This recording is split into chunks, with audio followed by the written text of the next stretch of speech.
At the very end, I went through a lot of panic attacks, and then I lost functionality in life. Suicide is treated both legally and socially. What does it reveal about our nation's relationship with pain and failure? You know, that's such a sad conversation to have, really. When you talk about mental health, what is the connotation? It's negative, right? So we're seen less in value, we're not as smart, less capable. I have a mental health condition, Terry. You don't have a mental health condition, but my mental health is good. Your mental health might be poor. So that in itself is a spectrum. So recovery looks like that as well. People with mental health conditions are sick, ill, unwell all the time. We're not.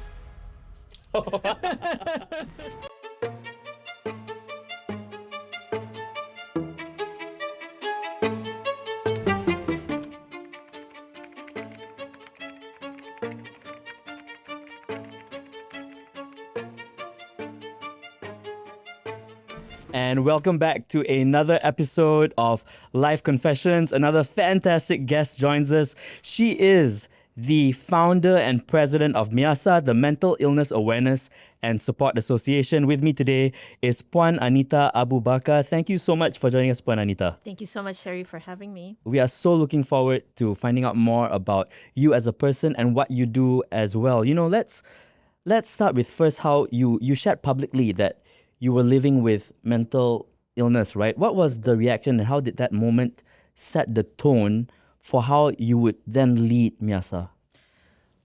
In the beginning, it was a mixed reaction. It was obviously the first for me as well. And it took me a while to be able to share about it openly. Actually, it began with my husband.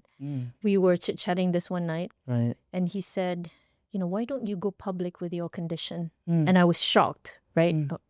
I said, why would I do that? He said, because I've seen how when you speak about it to, you know, my siblings and, you know, close friends, he said, I see that it opens up that conversation where they then too would share and become vulnerable.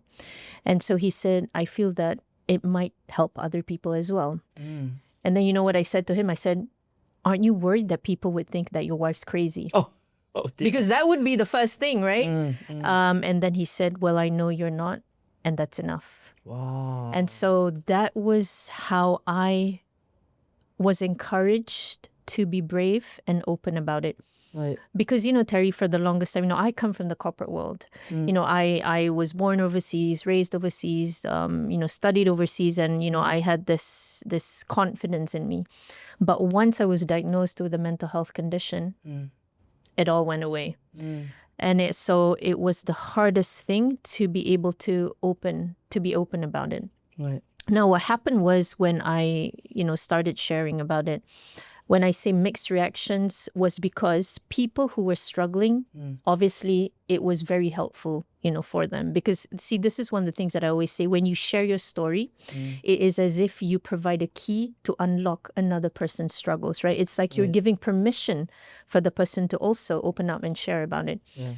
But then what happened was when I opened up, I also formed MIASA Malaysia. Okay. And I don't come from the space, right? I'm a former investment banker. I don't know anything about psychology other than the condition, right? So there was a lot of resistance in the beginning from just the general public and also the psychiatric fraternity in that sense, because they were like, what is she trying to do? So to keep the, you know, long story short, I then realized with my team that eventually we allowed the work to speak for itself. So really that set the tone, because it wasn't building an organization. It was actually building a space for people who were struggling, a place where they felt belonged, a place where when I was struggling 11 years ago that I hoped existed. A safe space. A safe space, a brave space where you're not judged, you know, where you can come in as you. You're able to talk about your stories, share your struggles and pain. And then that's how recovery then becomes effective. Right, because you were looking for a space that you could belong to as Exactly. well. So you created the Right, space. right. Because I understood desperation. I Right. understood what it meant to struggle alone and in silence. Right. And that's painful, Yeah. right? Because, like you're looking at me right now, Terry. I'm a person with a mental health condition, but you don't see my pain and struggle, do you? It doesn't seem that way now. It You're right. doesn't seem When that way. having this Right. conversation, you Exactly. don't seem like if you told someone who was meeting you for the first time that Right. you're a person who has struggled and is dealing with Exactly, mental because health. there's not a wound to show Yeah, that, right? I'm yeah. not able to show, look, Terry, this is where the pain is, Yeah. right? So this is that struggle, Terry, for most people. Can you take us back to when you initially were diagnosed and how that initially felt? Okay, so I was diagnosed 11 years ago.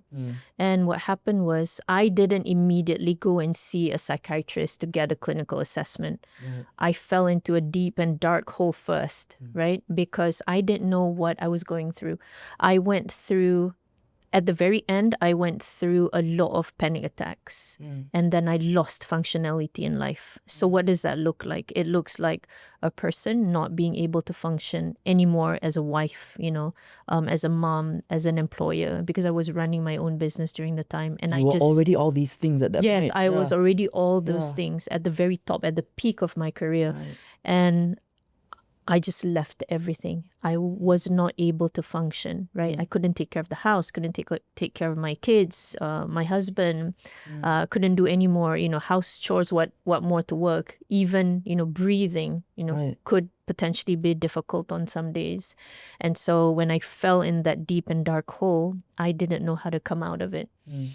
And very quickly, within that 3-4 weeks, I could already relate to why people end their lives via suicide. And this wasn't something that I would, ever have imagined, right? I was sitting in this one spot, this very same spot that I would sit in every single day. And suddenly that thought it was really intrusive. It was like, now I know why people end their lives. Right. But you would think, I was shocked that I could relate to that, but then it also calmed me. Right. And the reason why it calmed me is because I knew that through death, the pain would end. You see? So I knew that, okay, eventually the pain will end. Even though it's through death, but it will end. Yeah. And then that calmness just hovered, somehow. But then I was also shocked at the same time. Right. And so, of course, what I did was I immediately went upstairs and went into prayer. Right. So in my prostration, I said, you know what, Ya Allah, I don't understand, this affliction. Can you please take this, whatever it is, because I didn't know what it was yet during the time. Can you remove this from me?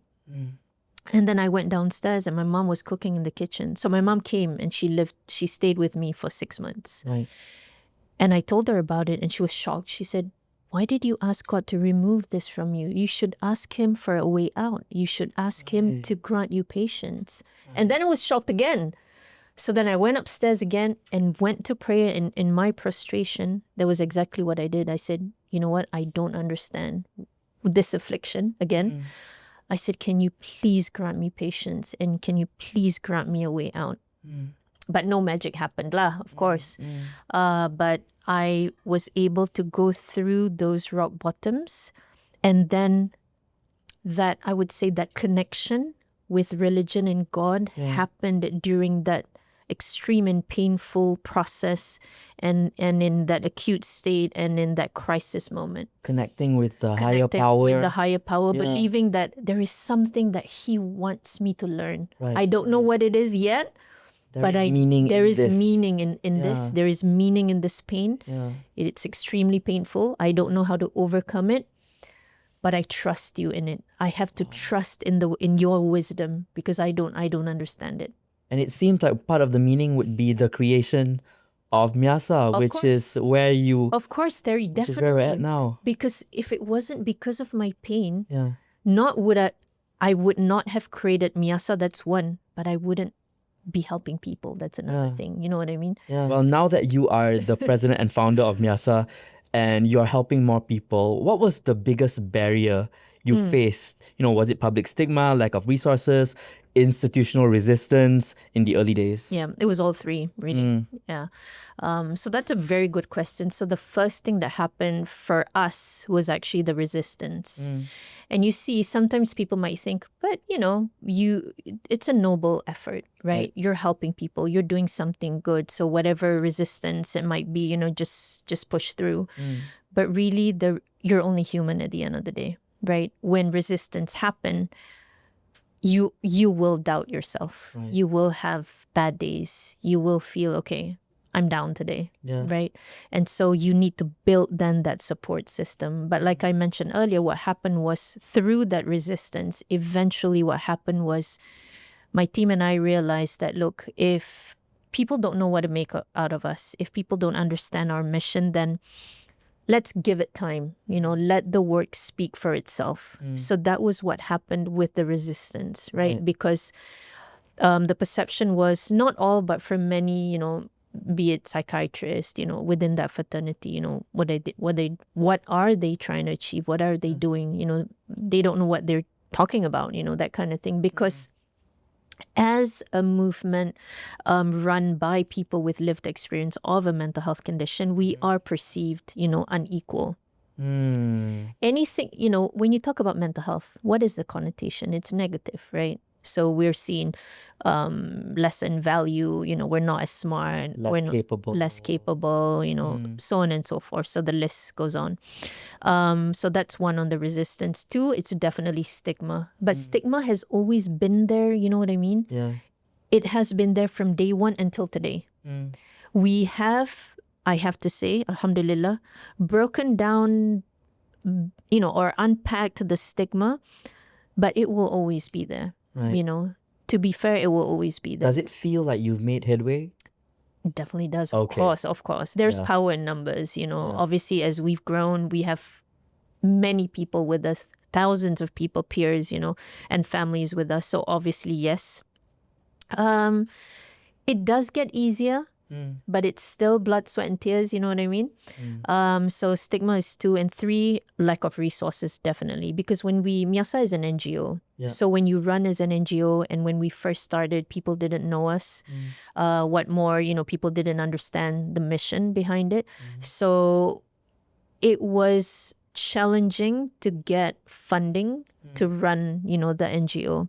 So what happened was I ran my own business during the time. So that business helped to sustain MIASA in the beginning, before we were able to become independent, before we were able to make MIASA visible. So you were self-funded? Yeah, we were self-funded first, alhamdulillah, and then only we got grants, donations, CSR projects, and so we work really hard. Right, to get to that point. And then to be able to have collaborations with, especially corporations and the ministry and other stakeholders. Right. Yeah. On top of dealing with your own mental health struggle and while trying to help others, thank you, this Terry, was an additional struggle that you were dealing with, right? Absolutely 100% correct. Yes. Now, MIASA often uses words like dignity, empowerment, and hope. Yep. Which of these values do you feel is most at risk in today's mental health system?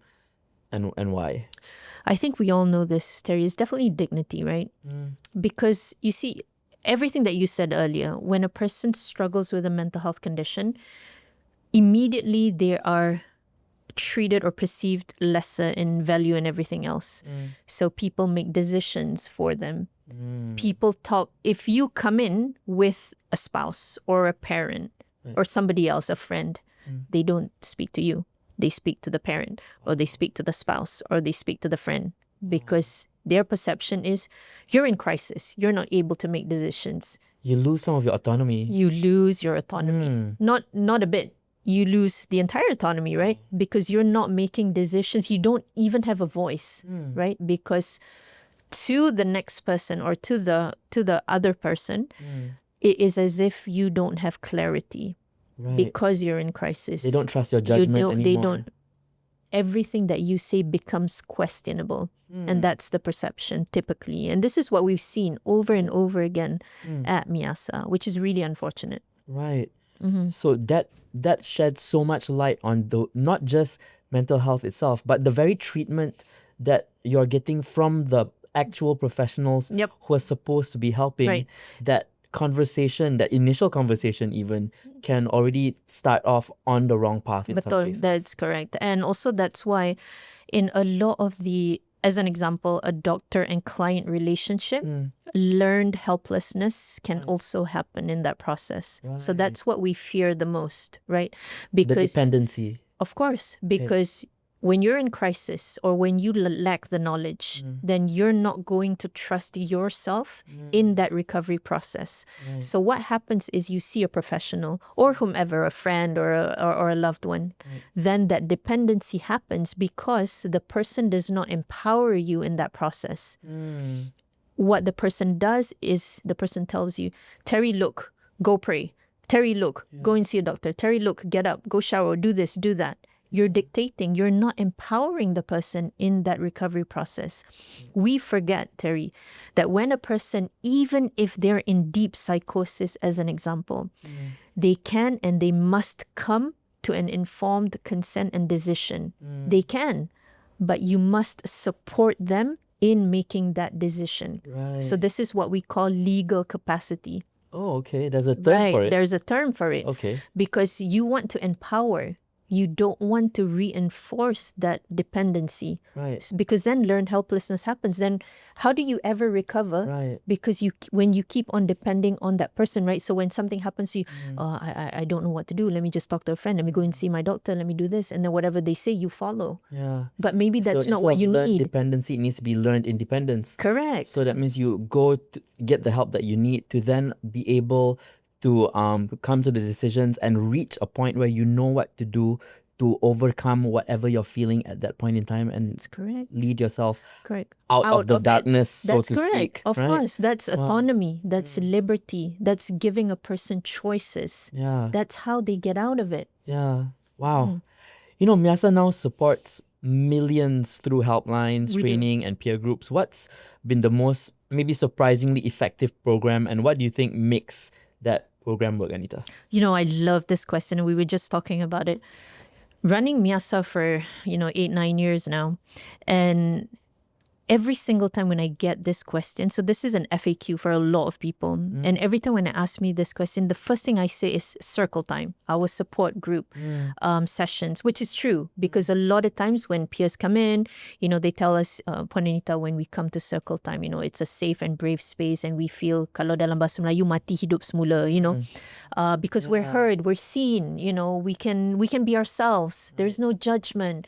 In contrary, Like rising from the ashes. Exactly, that kind. And so now when I got the question again, and we just launched our Johor branch, so it's our Johor, it's called the clubhouse model. Okay. So really, to answer your question, it is the clubhouse model that has been most successful. Right. Not only successful, but it's extraordinary, because with the clubhouse model, what happens is people come in and they don't know what to expect, right? And in the clubhouse, there is hopefully as many support services for people in need of help and support, right?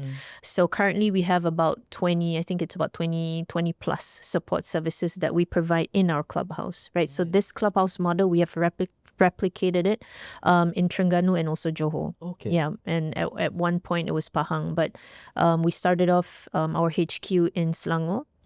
So we made it successful. So as a pilot in that sense. Right. So when we piloted it, it became successful, alhamdulillah, and then we opened it up at Terengganu and also Johor, powered by Yayasan Hasanah, the Hasanah Foundation, the CSR arm for Hasanah National, right? Yeah. So the clubhouse model, what happens is people come in. It's a safe and brave space for them. And we have so many different support services, and we try to vary it as much as possible because we know everyone is different, right? So what helps you might not help me, and what helps me might not help you, right? So we wanted to ensure that when anyone comes to the clubhouse, they don't leave empty-handed. There's always something for them on the menu. right? So we've got from the traditional, therapy, counseling, mental health assessment to more art-based things. So we run art classes, we do dance, we do speech and drama, we do pound fitness classes, Right. all sorts of things, even spiritual therapy. We run tadabbur classes for the Muslims, so on and so forth. So there's so many different activities that, our peers can participate, for them to feel included, for them to now understand that, oh, okay, so I thought recovery looked like this. But recovery is about the whole person. Recovery is about a whole community. It is about the whole life approach, right? It's not just limited to when you have a mental health condition, take this medication or go for therapy, right? We are limiting it to just that when there's so many other things that we can do. Right, and this gives you the chance to explore Yes, and see very which good. option, even though one option can work, maybe there's another one that works even better. Just because you found something that does well doesn't mean you shouldn't keep looking for something else Exactly. that works better for you. Exactly. Speaking about Good. recovery, you've actually said that, mentioned that recovery doesn't mean symptom-free, Yes. but living meaningfully with the symptoms. How does MIASA support peers in embracing this nuanced journey of it finding is. that space that you can Right. feel comfortable? So it is because, through the medical model, it's always about absence of symptoms. But really, if you have a mental health condition, you're diagnosed for life. You've got to live it your entire life, unless God, takes it away from you. Yeah. But otherwise, you have to learn how to embrace it. And so how you do that is obviously to add meaning and purpose in your life. How do I make myself useful, Terry? How do you make yourself useful? What provides you meaning and purpose and fulfillment? What does that look like for you? Right. Because everyone is different. Right. And if you're able to do that, then it provides so much meaning to your life, not just for people with mental health condition, just the normal, ordinary person, right? Yeah. Because people want to have meaning in life. Right. Imagine a life without meaning, Terry. Imagine a life without not having to come to Astro. What do you do? No work. Yeah.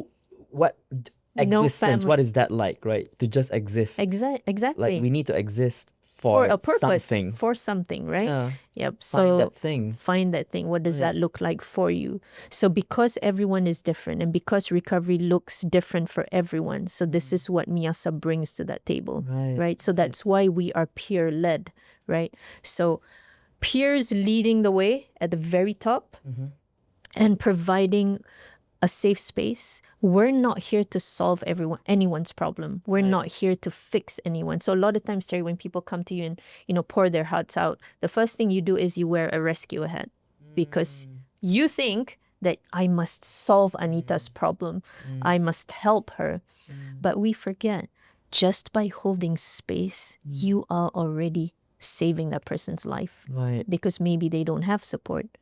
And we also forget that even if the person is in crisis, they actually have something to offer because it's them that is going through that journey. It's not you. And maybe by being valued alone, that is part of the process. Exactly. Of coming out of whatever they're feeling at that moment, whatever negativity they may be dealing with, just to feel that they're needed as well, not to feel like they need to be treated like they're damaged. Right. And what you do in that relationship, Terry, is also you meet halfway. And so you're holding that space for them. You are deepening your understanding and you're also focusing on the relationship. So that is what happens, because once you focus on the relationship and once that relationship is strengthened, this is when you build your trust and this is when that conversation can be amplified, right? Right. Because then you trust the person and the person trusts you. And, when you're vulnerable, then it's as if you're giving permission for that person to then be vulnerable. Right. So that is when that conversation then becomes meaningful and purposeful. Having said that, right, what does true liberation from mental health stigma look like to you, and what systems would need to be dismantled or rebuilt to make that possible? Because like you've mentioned, stigma was there at the beginning. Yes. It's still there now, even though there's some headway that's been made. But what would like real liberation from stigma I think be like? real liberation would mean when you come in and you speak to whomever, You are free to be yourself. Right. That means it's okay for me to come in and say, look, Terry, I struggle with anxiety and depression. It's like talking about, hey, Terry, you want to go out and, have a drink kind of thing, because that's true liberation, right? You don't feel, I don't feel like I'm not able to talk to you about it, right? Because that's liberating. Right. Because really, when at the very beginning of my journey, when I was able to talk about it, it was true liberation. Because stigma was what shackled me, right? And for the longest time, when I used to go out with my friends, the normal friends, and I had to pretend to be normal. And that was the hardest thing to do, right? Because then I'm not liberated, right? I'm not able, because I'm shackled with the stigma. So if you're able to be yourself, if you're able to speak about it freely, right? If you're able to be heard, and that in itself is a liberation from stigma, of course. Puan Anita, when you look at how suicide is treated both legally and socially, what does it reveal about our nation's relationship with pain and failure? That's such a sad conversation to have, really. Very, very glad, Terry, although it's long overdue, that we have decriminalized suicidal attempt, right? So this happened 2023, 2 years ago. For the longest time, we have treated suicide as criminal, right? As a criminal act in that sense. It's not that we are condoning suicide, but when we criminalize it, when people are indeed struggling with suicidal thoughts and ideation, planning, or attempt, they're not able to speak about it. Right. Now, let me give you a scenario. We are trainers when it comes to suicide intervention and prevention. Now, the best way to be able to intervene when someone is struggling is actually to ask that very difficult question, in which is, Terry, are you thinking about ending your life? You know why?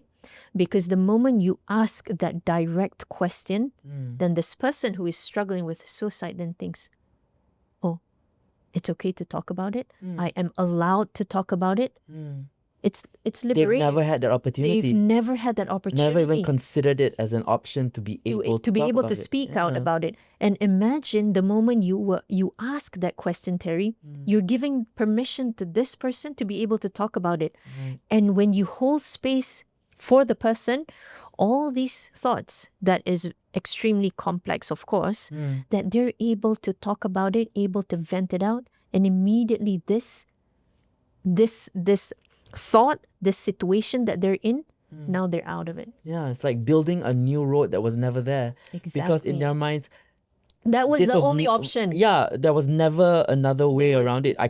You can talk about this? Exactly. Wow. And you've seen that happen? Of course, many, many times. Not just with people struggling with suicidal thoughts or even coming to that extreme of wanting to attempt suicide, but people that want to harm other people. When you have these thoughts, right? Because now you're not only struggling about ending your life, but you're also struggling about harming another person. Right. And when they have an outlet, because I know the first thing is fear. Fear comes in first. First thing is I panic. When people tell me, oh, Anita, I want to kill myself. Oh my God, what do I do? I panic first. But imagine if you're able to just compose yourself calm, you have a little bit of knowledge and skills and tools, then you're able to hold that space for that person. Right. This is similar to a person that wants to harm another person. Because then to them, it's like, I can talk about this. Yeah. It's okay, because the person hasn't done it yet. So you have that opportunity to actually intervene and help. And I am a 100% of it proponent of intervention, early intervention.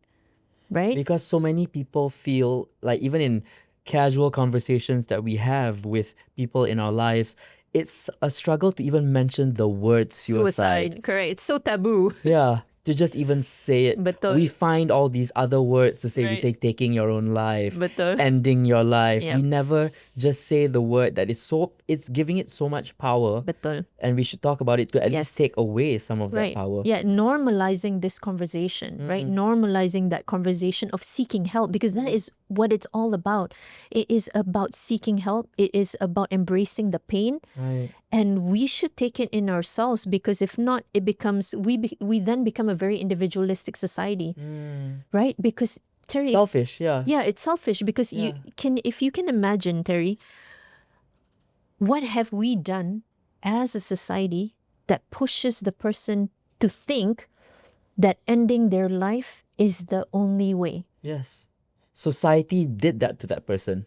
Because Contributed, of course. why does the person think they can't talk about it? It's because they were conditioned to feel that way. Yes, exactly. Thank you. Right. And another factor to consider in recovery is that it isn't linear. Oh, it's definitely Right? not. Do you Ups think and the downs. public understands that healing can involve, relapses, grief, its imperfection, and should that be embraced more openly? Because when we talk about those inspirational Right. stories, it always seems like it's come to an end. That the person has now reached, they've peak, conquered right? Conquer the world. Yes, Yeah. they never have to look back Right. again. So, but that is not what true.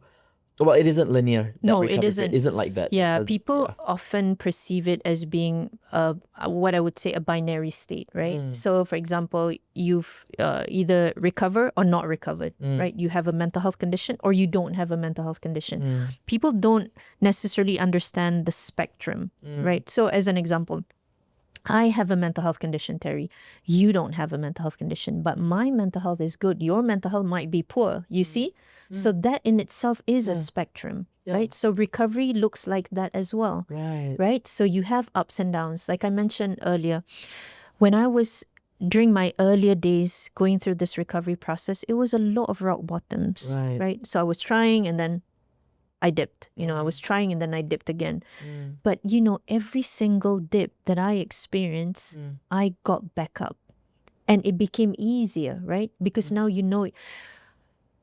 this is already pain. I understand pain. Can it get more painful than this? Maybe not. Because I've already dipped at the very bottom, right? So it can only get better. But it is not linear, right? Because, we live in this world. We will go through tragedies in life. We will go through setbacks. There will be, we will experience loss of a loved one. We will experience difficulties in life. Adversities are constant in life. So because of that, I hope people understand that recovery can never be linear. Yeah, because emotions are not linear. Exactly. So we go through ups and downs, of course. Oh. Yeah. It sounds like hope, inspiration is not something that I would encourage, in my own opinion. Yeah. That we should encourage people to look out for, but hope is something that definitely that hope we can holds always you together. give people, Exactly. and also receive ourselves. Exactly. But you see, because I've gone through these challenges, that I'm easily inspired, right? Even when I speak to you, if you were to tell me a story, I am pretty sure I'll be inspired. So I'm easily inspired that way. Why? Because I've gone through the bottom of the bottom. Yeah. So everything else is inspirational to me in that sense, in a good way. You know what I mean? Yeah. Because you know why? It gives me hope. And it's so nuanced in that sense because, mental health, there's so many things around it, right? What more mental health challenges? What more the conditions, right? There's hundreds of types of mental health conditions. But the ones that people always talk about, anxiety, depression, bipolar, schizophrenia, maybe those 4. But there's hundreds more that people don't talk about. Yeah. So just imagine the conversation of mental health is way, way beyond today's conversation. Yeah. There's so much, there's so much more to it. You've held space for so many people in crisis. Alhamdulillah. How do you personally refill your emotional reserves after witnessing so much pain and going through your own pain at the same time? Okay. I think this is one of the things that a lot of people misunderstand is in the work that I do, again, I don't help to solve anyone's problem, right? I don't help to fix anyone, right? It's not about fixing anybody. What I do is I only hold space, right? So I don't go through that burnout, I don't go through that emotional turmoil. I don't have all of that. Okay. I don't. Because when I speak to you, I'm interested in you. I'm interested in your story, right? We have a conversation like friends and family, and that's it. I give you the space. I hold the space for you. We learn about one another and we grow together. Right. And when I sit in those sessions, let me tell you, it helps me more than it helps the person maybe, right? So I don't go through that. So it's different for a doctor and client relationship, or even a therapist and a client, because you're there to help, right? You're there to maybe solve, you're there to give solutions, you're giving homework, you're doing all these things. I don't do that. I hold space for you. Right. I meet you halfway. You're there to be there. I'm that present. Yeah. I am all in. I am 100% in my sessions with a client. Right. But I'm there as a friend. I'm there providing you that listening ear. I am learning from him or her as much as they're learning from me. Wow. Right? So it's meeting halfway. I'm actually I am inspired by that, because even though you say for you holding space is not something that taxes you, but for me as a person who has never had to be in that situation, it seems daunting. It I know, I seems like understand. I understand. it seems this. intimidating. Right. Yeah. And this is us talking about individual sessions. Imagine MIASA Malaysia, we run the circle time sessions, right? So Yeah. it's a support group session. There's 20, 30 people sitting. The maximum is 30? About 30. Okay. And then I moderate the session, and sometimes we have about 2 co-moderators. But you know, a lot of people tell me, oh my God, me listening. Because sometimes we have observers, and then we have our interns and staff members, and they just sit in. And then they tell me all the time, Puan Anita, I come in and listen, and I don't do anything. And I feel like I need to channel, these emotions somewhere else. And you're like so calm. Yeah. But then again, Terry, it's because I don't take it in, I give you my all. I hold space with empathy and compassion, but then I don't try to give you solutions. It's tiring, because if you give people solutions, because you're trying to think, you're trying to solve, so much goes through your head and heart. Right. But for me, I don't do that. Is this something you had to learn, or was it like inherently something you found that you could do? I think it was both. Okay. Yeah. Initially, I've never felt so burdened by I think it's also because I come from lived experience. Right. So I know it in that sense.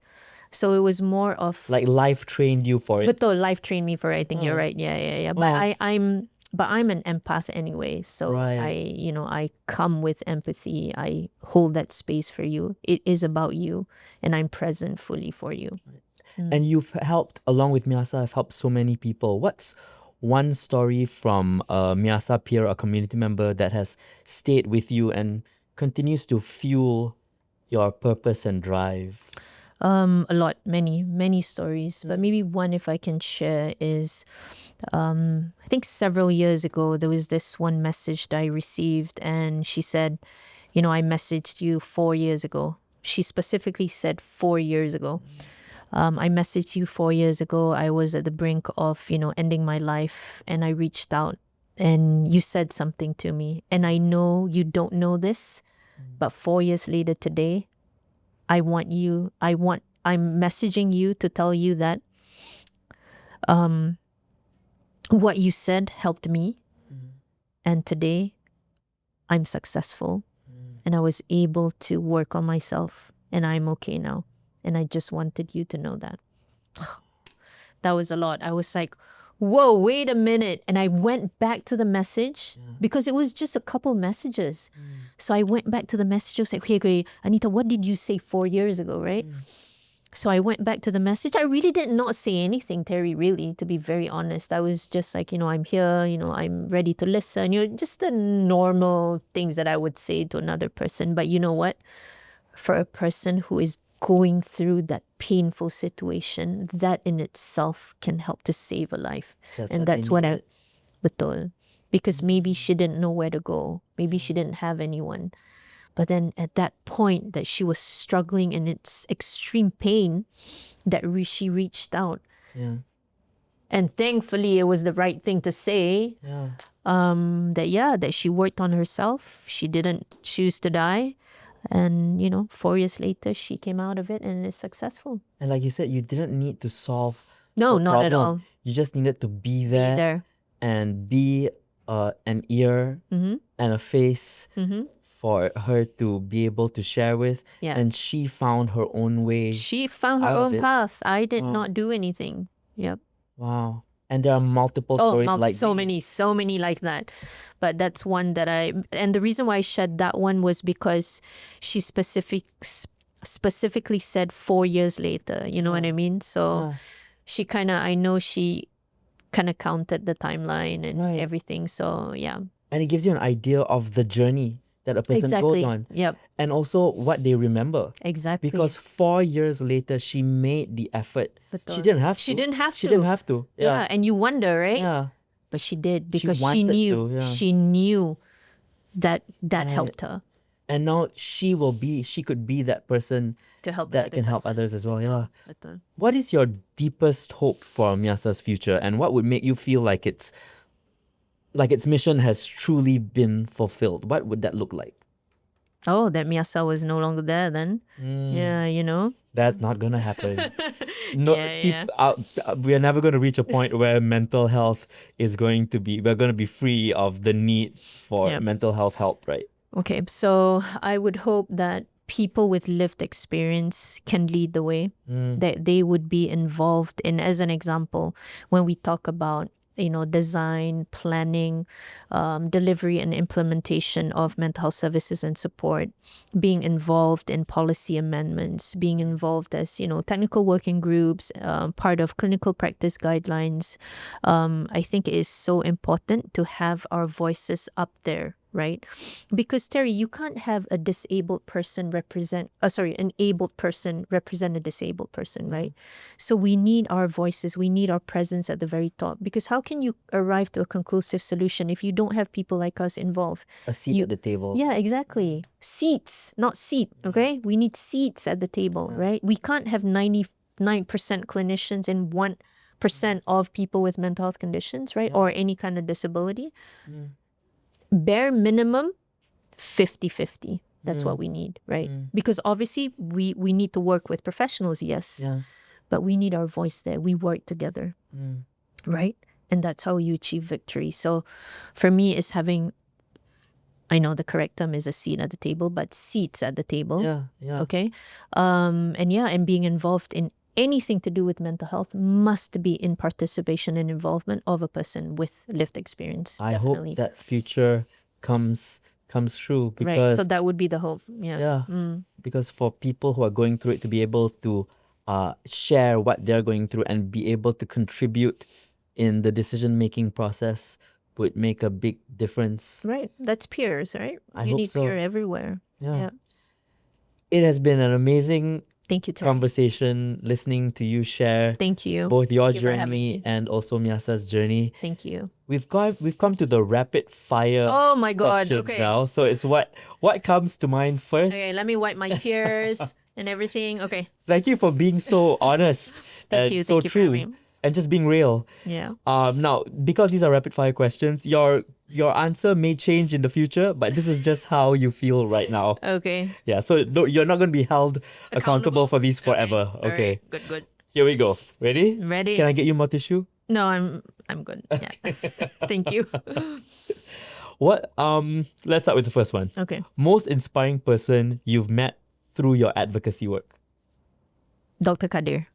Dr. Abdul Kadir. He's our advisor one of MIASA. Right. He's like a father figure to me. He gives me the hard truth. He's inspirational because he went against the stream and he is a psychiatrist. Right. So that to me, I have so many, but he's one of them at the top. Amazing. What do you do to switch off and recharge in life? Oh, switch off. Oh gosh, lots of things. I do pray, I go walking, jogging, spending quality time with family. And sometimes all of them. Sometimes all of them, yes. Don't know if it's rapid fire, okay? It counts. counts. Okay, tell us about a book that changed how you think about healing. Oh, Johan Hari, definitely. Lost Connections. Please read it, everyone. It's transformative. Johan Hari, Johann, Hari, Lost Connection. He's written a lot of books, but that is life-changing, Terry. Please read it, right? For everyone. And not only that, it's one of the best books I've ever read in my entire life. And I'm a bookworm. Right. And when did you discover it? 6 years ago. Right. Yeah. Right. 6 years ago. Do you find it at the moment that you needed it? Did it come to you at a moment that you felt, or did you seek out something? Yes and no. Actually, someone, there was a peer that gifted me the book. Right. And then I didn't read it. I only read it later because of the reviews. Then I revisited the book explosion. It's like the reviews came to you. Yeah. Like, read the book that you already have. I know, exactly. But yeah, extraordinary book. Tell us about a quote or mantra that you live by. God will not change the situation, condition of a person until we change what is in ourselves. It's actually a verse from the Quran, and I've always held this. It's actually Surah Al-Rad for the Muslims. I've held this for a very, very long time, and it's true. Because God will not change your situation unless you change what is in yourself, right? Because it's intrinsic. Usually what happens is when you go through pain and struggle, a lot of times it could be blaming. Right. Blaming others, blaming situation, this and that. Those are beyond your control. Yeah. You got to look inward. God helps those who helps themselves. Exactly. Right. That's a good one as well. Yeah, it makes it makes so much sense, right? Exactly. Tell us about a morning ritual that keeps you grounded. Morning ritual. I think just following my morning routine keeps me grounded. The same thing every day. The same thing every day. Because I have, massive anxiety. And so as an example, when I get up and I make my bed, a huge sense of relief and achievement just by doing that. Right? I feel the same. Okay, good. So make your bed, guys. Fluff up the pillow, okay. Exactly. And finally, what's the most misunderstood thing about mental illness? People with mental health conditions are sick, ill, unwell all the time. We're not. And saying it that way, I think, is the best delivery. And this is something we ask all of our guests. Okay. Now, if you had the opportunity to make one change as Prime Minister of Malaysia for a day, what would it be and why? I think I echo what I said earlier. Involve people with lived experience of a mental health condition or whatever disability might be within everything that is involving mental health. Right. It is crucial. So if I was Prime Minister just for a day, I'll bring all of that to the table. Right. Listen, because one of the things, Terry, is coming from that mindset of saying, I don't know, is also part of knowledge. And also, there is a better way of doing things, right? So that possibility, that's transformative. But because of the ego, right? And sometimes we think, no, I know better than you. But if only we could come from that mindset. That makes sense, because so many halls of power in various halls are set a certain way because people think they know best and are unwilling to change. Betul. And all they have to do is listen first. Listen first. And be open to the possibility. I don't know. Maybe there's a better way of doing things. Let's explore. Right. Learn together. Amazing. And that's when we grow. If there's someone right now who is watching this and you've struck a chord with them and they're thinking, I may need some help. Yes. How do they reach out? Okay, so we've got our 24/7 crisis helpline. Easy to remember, like the pizza number, 1-800-1-800-66. We're here, available, ready to support. When you said that pizza number, it actually highlighted our age. Oh my God. Not everyone knows. 20s, guys. Not everyone knows that theme song. Oh, okay. But I know the one you're talking about. Yes. So, but it's easy to memorize, right? Yes, it is. 1-800-1-800-66. Yeah, that's all easy. it is. 24/7. Absolutely. It's been an amazing Thank you, Terry. conversation. Thank you so much for joining us. For having me. It's been amazing. This is Puan Anita Abu Bakar, Yes. who is the president and founder of MIASA. Yes. And we look forward to speaking to you in the future, perhaps, maybe. Yes, thank you. Perhaps on the radio show that I'm on. Maybe. On Light FM. And of course, we look forward to having you again join us on Live Confessions with our next guest. And until then, it has been a fantastic day. Me too. Thank you, Terry. Yeah.